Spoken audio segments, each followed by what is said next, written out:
बातमीचे प्रायोजक आहेत Iqbal fashion, बेगमपेठ market, Solapur. पंतप्रधान नरेंद्र मोदी यांनी 2020 मध्ये आदर्श आचारसंहितेचं उल्लंघन केले, पण त्याविरोधात केलेल्या तक्रारीवर कारवाई करण्यास राज्य निवडणूक आयोगानं टाळाटाळ केली आहे। आचारसंहितेचा भंग केल्याचे आयोगानं मान्य करत केवळ रेल्वे प्रशासनाला समज दिली, पण मोदींवरती कारवाई केलेली नाही। तत्कालीन पंतप्रधान इंदिरा गांधी, शिवसेना प्रमुख बाळासाहेब ठाकरे यांच्यावर कठोर कारवाई करण्यात आली होती। कायद्यापेक्षा कोणीही मोठं नाही, मग मोदींवर आयोग कारवाई का करत नाही असा प्रश्न माजी मुख्यमंत्री पृथ्वीराज चव्हाण यांनी बुधवारी केला। या प्रकरणी उच्च न्यायालयात दाद मागणार असल्याचं यांनी पत्रकार परिषदेत सांगितलंय। या संदर्भात टिळक भवन येथील पत्रकार परिषदेत बोलताना श्री चव्हाण म्हणाले, 28 डिसेंबर 2020 रोजी सोलापूर जिल्ह्यातील सांगोला मतदारसंघात पंतप्रधान मोदी, तत्कालीन रेल्वे मंत्री, कृषी मंत्री यांनी सांगोला पश्चिम बंगालमधील शालिमार या किसन रेल्वेच्या 100व्या गाडीचं उद्घाटन केलं। यावेळी महाराष्ट्रात ग्रामपंचायत निवडणुका, पश्चिम बंगालमध्ये विधानसभेच्या निवडणुका सुरू होत्या। हा कार्यक्रम देशभर टीव्हीवर प्रसारित करण्यात आला। या कार्यक्रमासाठी निवडणूक आयोग, जिल्हा प्रशासन यांची कोणतीही परवानगी घेतली नाही। प्रफुल्ल कदम या कार्यकर्त्यांनी याविषयी निवडणूक आयोगाकडे तक्रार केली असता सुरुवातीला वेळ काढूपणा करण्यात आला।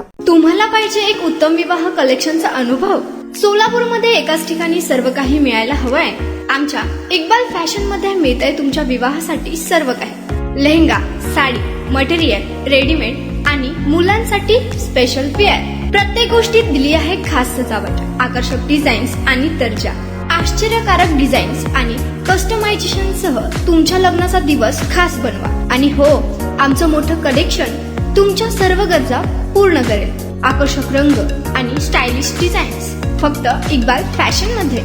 इक्बाल फॅशन सोलापूरचा अग्रगण्य विवाहासाठीच्या कलेक्शनसाठी आणि तुमच्या सुंदर दिवशी आणा इक्बाल फॅशनचा स्पर्श। मग आताच भेट द्या इक्बाल फॅशनला। आमचा पत्ता बेगमपेठ मार्केट, सोलापूर।